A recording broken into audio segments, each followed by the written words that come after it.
അതുകൊണ്ട് ഇങ്ങനെ എല്ലാ വിഷയങ്ങളിലും അള്ളാഹുവിലേക്ക് അടുക്കുന്ന ഒരു സമീപനം നമ്മൾ എത്തുന്നുണ്ടാവണം. അതാണ് ദുൽഹിജ്ജയുടെ ഏറ്റവും പ്രധാനപ്പെട്ട പാഠമെന്ന് പറയുന്നത്. അള്ളാഹുവിലേക്ക് കൂടുതലായി അടുക്കണം. വമൻ യതവക്കൽ അലല്ലാഹി ഫഹുവ ഹസ്ബുഹു. അള്ളാഹുവിനെ ഒരാൾ ഏൽപ്പിച്ചാൽ അള്ളാഹു അവന് മതിയായവനാകുന്നു. ശരിക്കും മക്കളുടെ വിജയം എന്ന് പറഞ്ഞാൽ തവക്കുലിന്റെ വിജയമാണ്. കുട്ടികൾ സ്വാലിഹാവാൻ ആഗ്രഹിക്കാത്ത ആരും ഉണ്ടാവില്ലല്ലോ. മക്കള് സ്വാലിഹീങ്ങളാവാൻ ആഗ്രഹിക്കാത്ത ആരുമില്ല. മക്കള് നന്നാവുക, മക്കള് സ്വർഗാവകാശികളാകുക എന്നൊക്കെ പറഞ്ഞാല് എത്രത്തോളം മക്കളെ അള്ളാഹുവിലേക്ക് ഏൽപ്പിച്ചിട്ടുണ്ടോ അതിന്റെ വിജയമാണ്. സയ്യിദുനാ ഇബ്രാഹിം നബി അലൈഹി ഇസ്ലാമിന്റെയും മകൻ ഇസ്മായിൽ അലൈഹി ഇസ്ലാമിന്റെയും ത്യാഗോജ്ജലമായ സ്മരണകൾ അയവിറക്കുന്ന ദിവസമാണിപ്പോൾ. എന്താ അവർക്കുണ്ടായത്?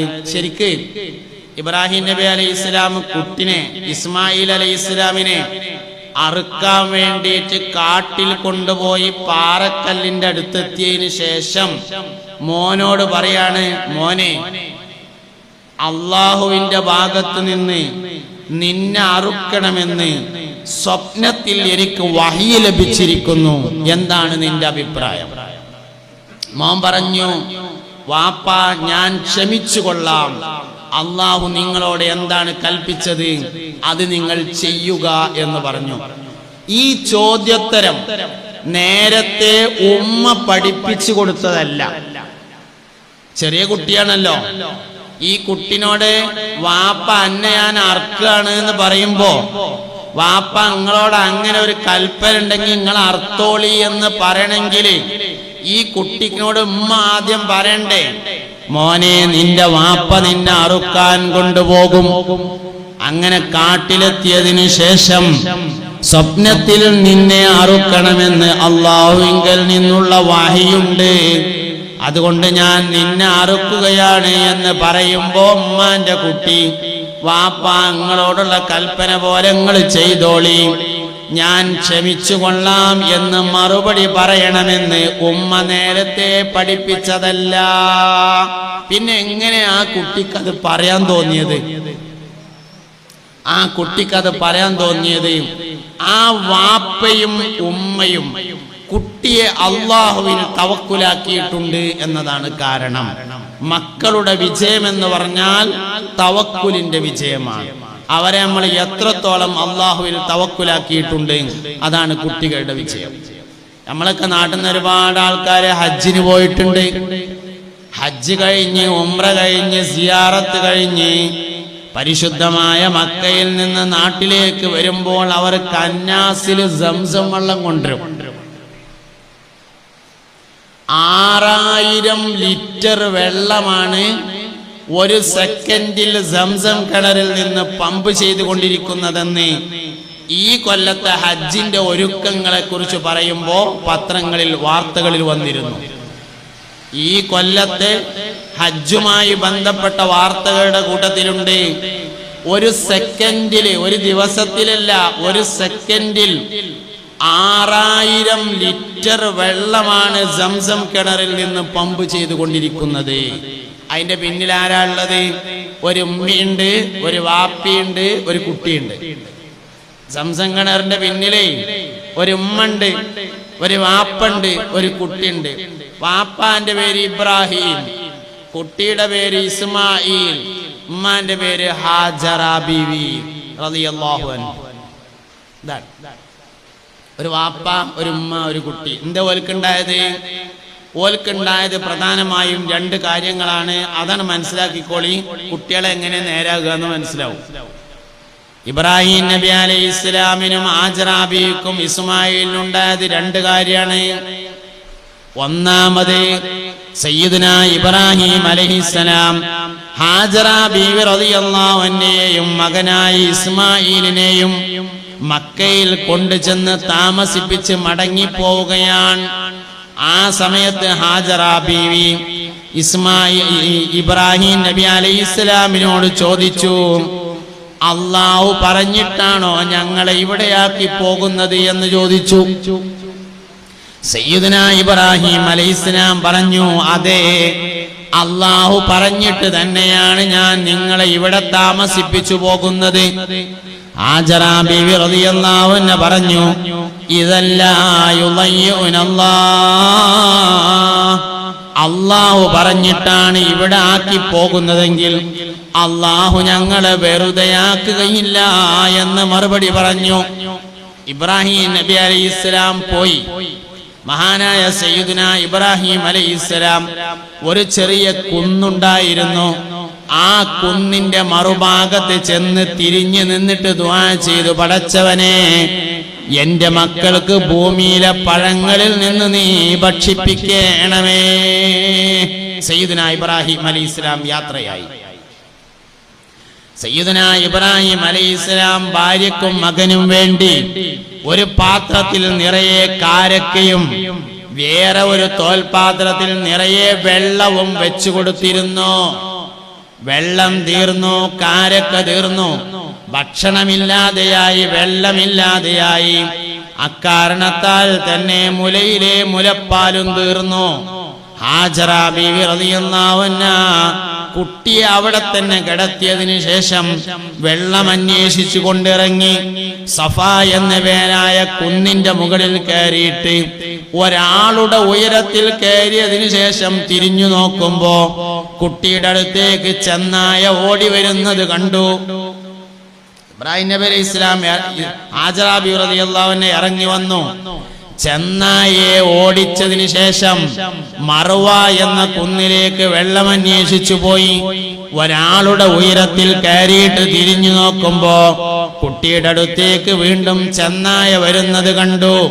ചെന്നായെ ഓടിച്ചതിന് ശേഷം സഫയിലേക്ക് വീണ്ടും പോയി. നല്ലോണം ആലോചിക്കണേ, മുല കുടിക്കുന്ന കുട്ടിയാണ്.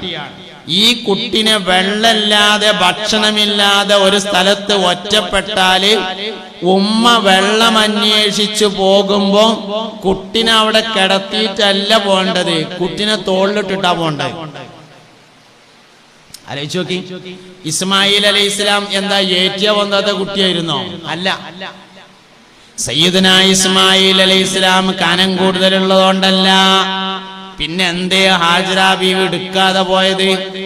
ഞങ്ങളെ ഇവിടെയാക്കാൻ അല്ലാഹു പറഞ്ഞതാണോ എന്ന് ഹാജറ ബീവി റളിയല്ലാഹു അൻഹ ഇബ്രാഹിം അലൈഹിസ്സലാമിനോട് ചോദിച്ചിരുന്നു. ഇബ്രാഹിം അലൈഹിസ്സലാം അതിന് അതേ എന്ന് മറുപടിയും നൽകിയിരുന്നു. അതേന്ന് മറുപടിയും പറഞ്ഞിട്ടുണ്ട്. അതുകൊണ്ട് ഇവിടെ ആക്കാൻ വേണ്ടി അല്ലാഹു തആല പറഞ്ഞതുകൊണ്ടല്ലേ ഇവിടെ ആക്കിയത്. അതുകൊണ്ട് ഇവിടെ തന്നെ നിൽക്കട്ടെ എന്ന തവക്കുലാണ് യഥാർത്ഥത്തിൽ ഹാജറ ബീവി റളിയല്ലാഹു അൻഹ ഇസ്മായിൽ അലൈഹിസ്സലാമിനെ എടുക്കാതിരിക്കാൻ കാരണം. അപ്പോ സംസമിന്റെ പിന്നിൽ ഒന്നാമതുള്ളത് ഈ തവക്കുലാണ്. ഏത് കുട്ടികൾ വിജയിക്കണമെങ്കിലും വാപ്പിയും കുട്ടികളെ അള്ളാഹുവിൽ എത്ര കണ്ട് തവക്കുലാക്കിയിട്ടുണ്ടോ അതാണ് വിജയം. രണ്ടാമതുള്ളത് ഉമ്മാന്റെ ഒരു ആഗ്രഹമാണ്. വെള്ളമില്ലാതായി, ഭക്ഷണമില്ലാതെയായി, അവർ വിഷമിച്ചു. ഏറ്റവും വലിയ വിഷമം കുട്ടിയുടെ കാര്യത്തിലാണ് ഉണ്ടായത്. മുലയിലെ പാലും വറ്റി. കുട്ടിയുടെ കാര്യത്തിൽ വളരെയധികം വിഷമിച്ചപ്പോ ആ ഉമ്മ അള്ളാഹിനോട് ദ്വാരന്ന്, പടച്ചോനെ, ഇന്റെ കുട്ടിക്ക് ഒരു തുള്ളി വെള്ളം തരണേന്ന് ദ്വാരന്നു. ഒരു ഉമ്മ തന്റെ മകന് വേണ്ടി അള്ളാഹുവിൽ തവക്കുലാക്കി ഒരു തുള്ളി വെള്ളം ആഗ്രഹിച്ചപ്പോൾ അള്ളാഹു തആല ഒരു സെക്കൻഡിൽ 6000 ലിറ്റർ വെള്ളം കൊടുത്തു. അതാണ് സംസം. ഒരു ഉമ്മാന്റെ ദ്വായാണ് അതിന്റെ പിന്നിലുള്ളത്. നമ്മളെ കുട്ടിക്ക് വേണ്ടി എത്ര ദ്വാരന്നിട്ടുണ്ട് എന്നുള്ളതാണ് പരിശോധിക്കേണ്ടത്. മക്കളുടെ വിജയത്തിന്റെ വളരെ പ്രധാനപ്പെട്ട അടിസ്ഥാനം ഉമ്മാന്റെയും വാപ്പാന്റെയും ദ്വായാണ്. വളരെ പ്രധാനപ്പെട്ട അടിസ്ഥാനാണത്. ബഹുമാനപ്പെട്ട സയ്യിദുനാ മുഹമ്മദ് ബിൻ ഇസ്മായിലുൽ ബുഖാരി റളിയല്ലാഹു അൻഹു, ബഹുമാനപ്പെട്ട ഇമാം ബുഖാരി റളിയല്ലാഹു അൻഹു, നമ്മള് രണ്ടാൾക്കാര് വർത്താനം പറഞ്ഞ് തമ്മ് തെറ്റിയാല് പിന്നെ അടുത്ത ചോദ്യം ചോദിക്കുക ബുഖാരിയിലുണ്ടോന്നാണ്. ആ ഇമാം ബുഖാരി തമ്മ് തെറ്റിയാ ചോദ്യമാണ് എന്ത്? ബുഖാരിയിലുണ്ടോ എന്ന് ചോദിക്കും. ആ ബുഖാരി മുഹമ്മദ് എന്നാണ് പേര്, വാപ്പാന്റെ പേര് ഇസ്മായിൽ, മുഹമ്മദ് ബിൻ ഇസ്മായിലുൽ ബുഖാരി റളിയല്ലാഹു അൻഹു. മഹാനവറുകൾ ജന്മന കണ്ണ് കാണാത്ത ആളായിരുന്നു. മഹാനവറുകൾ ജന്മന കണ്ണ് കാണാത്തയാളായിരുന്നു. ഉമ്മ ദ്വാരന്നു പടച്ചോനെ എന്റെ കുട്ടിയുടെ കണ്ണിന് കാഴ്ച തിരിച്ചു തരണേ. മഹാനായ സയ്യിദുനാ ഇസ്മായിൽ അൽ ബുഖാരി റളിയല്ലാഹു അൻഹു കാഴ്ച കിട്ടിയിട്ട് 4000 ഉസ്താദുമാരെ നേരിൽ കണ്ട് ഇൽമു പഠിച്ചു. 4000 ഉസ്താദുമാരെ. ഞമ്മക്ക് 4 ഉസ്താദുമാരുണ്ടോ മര്യാദക്ക്? ആയി തന്നെ 1ാം ക്ലാസ്സിലെ ഇബ്രാഹിം അല്ലാക്കാനെ ഓർമ്മ ഉണ്ടോ? അതാണ് പ്രശ്നം. ഞമ്മക്ക് ഉസ്താദുമാരില്ല, ഉള്ളവരെ ഓർമ്മയില്ല, മറന്നു. ഒന്നിലില്ലേ? അത് ഉമ്മടി ചോദിച്ചോക്കട്ടെ. 1ല് നമ്മളെ പഠിപ്പിച്ചത് ആരാന്ന് ഉമ്മടി ചോദിച്ചിട്ട് വേണം. അതാ സംഗതി. ഉസ്താദുമാരെ ഓർമ്മയില്ല. എന്നാൽ മഹാനായ സയ്യിദുനാ ഇസ്മായിലുൽ ബുഖാരി റളിയല്ലാഹു അൻഹു 4000 ആലിമീങ്ങളെ, പണ്ഡിതന്മാരെ, ഗുരുനാഥന്മാരെ നേരിൽ കണ്ടുകൊണ്ട് ഇൽമു പഠിച്ച മഹാനായി. അതിന്റെ പിന്നിലെ രഹസ്യം മഹാനവറുകളുടെ ഉമ്മയുടെ ദുആയായിരുന്നു. ദ്വാരക്കാൻ നമുക്ക് വലിയ മടിയാണ്. ദ്വാരക്കന്നല്ല, ഒറ്റക്കുള്ള ദ്വാ തന്നെ നമുക്കില്ല. നിങ്ങൾ എന്നോട് ചോദിച്ചോളി, ഞാൻ നിങ്ങൾക്ക് തന്നുകൊള്ളാം എന്ന് അള്ളാഹു പറഞ്ഞത് പറ്റിക്കാൻ വേണ്ടി പറഞ്ഞതല്ല, തരാൻ വേണ്ടി പറഞ്ഞ തന്നെയാണ്. ഓലാണ്ട് ചോദിച്ചിട്ട് കുറച്ച് കൊടുക്കാനൊന്നും ആവൂല എന്ന് കരുതി പറഞ്ഞതല്ല. പിന്നെന്താ? തരാൻ വേണ്ടി പറഞ്ഞു തന്നെയാണ്. പിന്നെ എന്തുകൊണ്ട് കിട്ടണില്ല? ഇപ്പൊ ഞാനൊന്നും ദ്വാരന്നാ കിട്ടൂല എന്ന് കരുതിയിട്ടാണ് നമ്മൾ ദ്വാരക്കണത്. അതാണ് കാരണം. നമ്മളോട് തന്നെയാണ് ദ്വാരക്കാൻ പറഞ്ഞിട്ടുള്ളത്, ഞമ്മക്ക് തന്നെയാണ് തരാന്നും പറഞ്ഞിട്ടുള്ളത്. കിട്ടും, പക്ഷെ നമ്മൾ ദ്വാരക്കണില്ല. നമ്മൾ പലപ്പോഴും ദ്വാരക്കണില്ല. എന്താ ദ്വാരക്കാതിരിക്കാൻ കാരണം? ദണ്ണം മാറാൻ നമ്മൾ മനസ്സറിഞ്ഞ് ദ്വാരക്കൂല. അതിന്റെ എന്താ കാരണം എന്നറിയങ്ങള്? ദണ്ണം ഞമ്മക്ക് വലിയ അന്തസ്സായി. മനസ്സിലായില്ലല്ലോ നിങ്ങൾക്ക് മനസ്സിലായില്ലല്ലോ. ദണ്ണം മാറാൻ വേണ്ടി നമ്മൾ മനസ്സറിഞ്ഞു ദ്വാരക്കലില്ല. എന്താ കാരണം? ദണ്ണം ഞമ്മക്ക് അന്തസ്സായിട്ടുണ്ട്. കല്യാണ നിഷേധന എന്നാലേ, കല്യാണ നിഷേധനങ്ങനെ ചെന്നാല് ഒരു മധുരമില്ലാത്ത ചായ എന്ന് പറഞ്ഞേട്ടാ തോന്നും ഇതേതോ യൂണിവേഴ്സിറ്റിന്ന് കിട്ടിയ PhD ആണ് ഇയാളീ വിളിച്ചു പറയണതെന്ന് തോന്നും. ദണ്ണ ഞമ്മക്കൊരു അന്തസ്സാണ്. പ്രശ്നമൊന്നുമില്ലല്ലോ? ഇല്ല. അസുഖം ഞമ്മക്ക് ഭയങ്കര അന്തസ്സാണ്. ഞാൻ ഒരിക്കലേ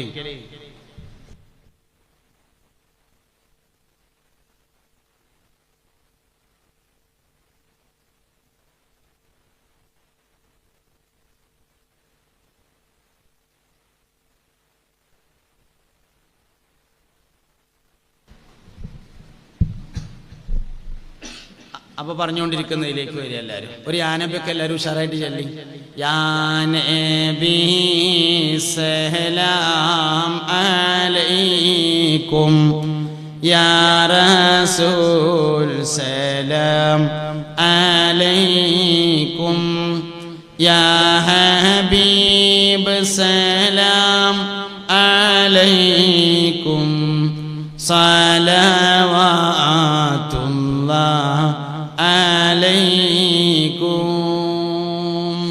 ഇങ്ങോട്ട് ശ്രദ്ധിക്കുക.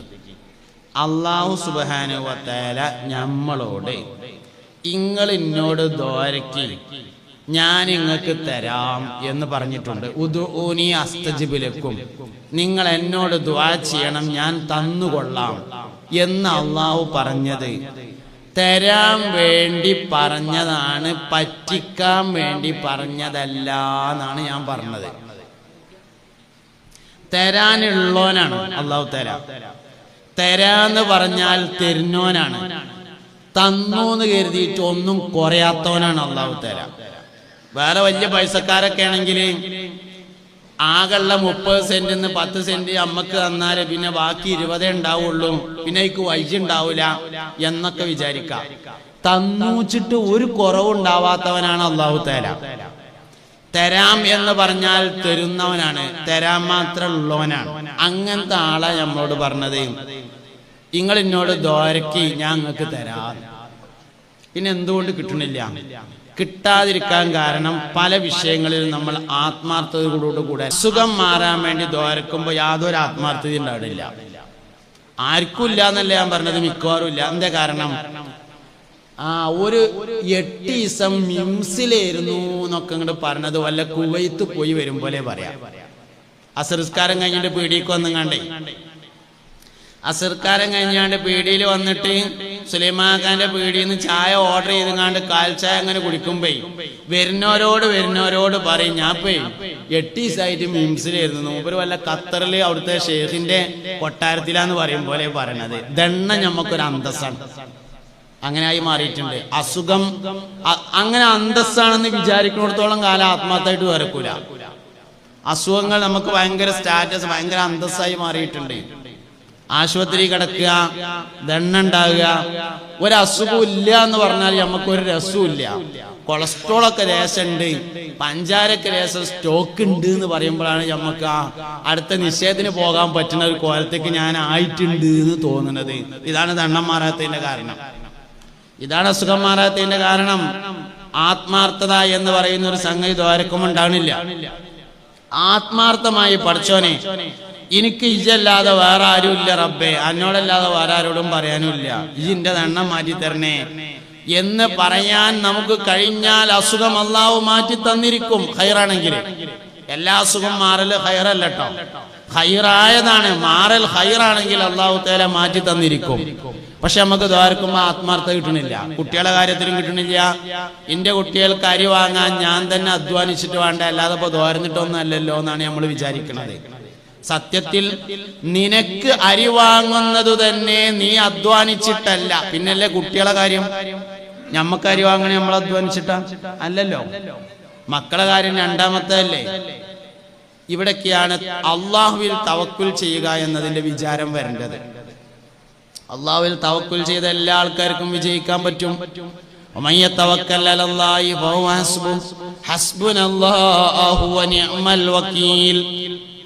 ഏൽപ്പിക്കാൻ അള്ളാഹു ഏറ്റവും വലിയവനാണ്, ഏൽപ്പിക്കാൻ അള്ളാഹു ഏറ്റവും അനുയോജ്യനായവനാകുന്നു. അതുകൊണ്ട് മക്കളുടെ വിജയം എന്ന് പറഞ്ഞാൽ തവക്കുലിന്റെ വിജയമാണ്. മക്കളെ അള്ളാഹുവിനെ ഏൽപ്പിച്ചവരൊക്കെ വിജയിച്ചിട്ടുണ്ട്. കുട്ടികളെ കൊണ്ട് വിജയിച്ചതാരാ? അള്ളാഹുവിൽ തവക്കുലാക്കിയ ആൾക്കാർ. ബഹുമാനപ്പെട്ട ഇമാം ഷാഫി റളിയല്ലാഹു അൻഹുവിന്റെ വാപ്പ ചെറുപ്പത്തിൽ മരിച്ചു, ഉമ്മയാണ് നോക്കിയത്. വലിയ തവക്കുലിന്റെ ഉടമയായിരുന്നു മഹാനായ സയ്യിദുന ഇമാമുന ഷാഫി റളിയല്ലാഹു അൻഹുവിന്റെ മാതാവ്. മുയ്യദ്ദീൻ ശേഖനെ ആര് നോക്കിയതാ? മുയ്യദ്ദീൻ ശേഖ് റളിയല്ലാഹു അൻഹുവിനെ ഉമ്മ നോക്കിയതാണ്. വലിയ തവക്കുലായിരുന്നു ഉമ്മാക്കുണ്ടായിരുന്നത്. അപ്പൊ തവക്കുലിന്റെ അഹലുകാരുടെ മക്കളാണ് യഥാർത്ഥത്തിൽ സലാമത്താകുക. ഏത് വിഷയത്തിലാണെങ്കിലും അങ്ങനെ തന്നെയാണ്, ഏത് കാര്യമാണെങ്കിലും അങ്ങനെ തന്നെയാണ്. കുടുംബകാര്യാണെങ്കിലും അങ്ങനെയാണ്, സമ്പത്തിന്റെ കാര്യമാണെങ്കിലും അങ്ങനെയാണ്, മൃഗങ്ങളുടെ കാര്യം അങ്ങനെയാണ്, കൃഷിയുടെ കാര്യം അങ്ങനെയാണ്, കച്ചവടത്തിന്റെ കാര്യം അങ്ങനെയാണ്, എല്ലാ കാര്യങ്ങളും അങ്ങനെയാണ്. അതുകൊണ്ട് ഞാൻ നിങ്ങളോട് ആദ്യമേ പറയുന്ന ഒരാശയം, നമുക്ക് ആബിദാവാൻ കഴിയും.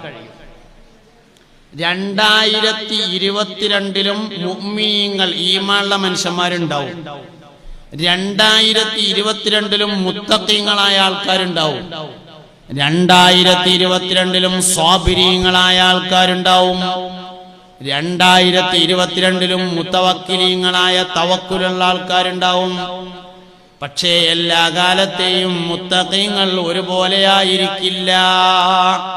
എല്ലാ കാലത്തെയും മുഅ്മിനീങ്ങൾ ഒരേമാതിരി ആയിരിക്കില്ല, വ്യത്യാസം ഉണ്ടാവും.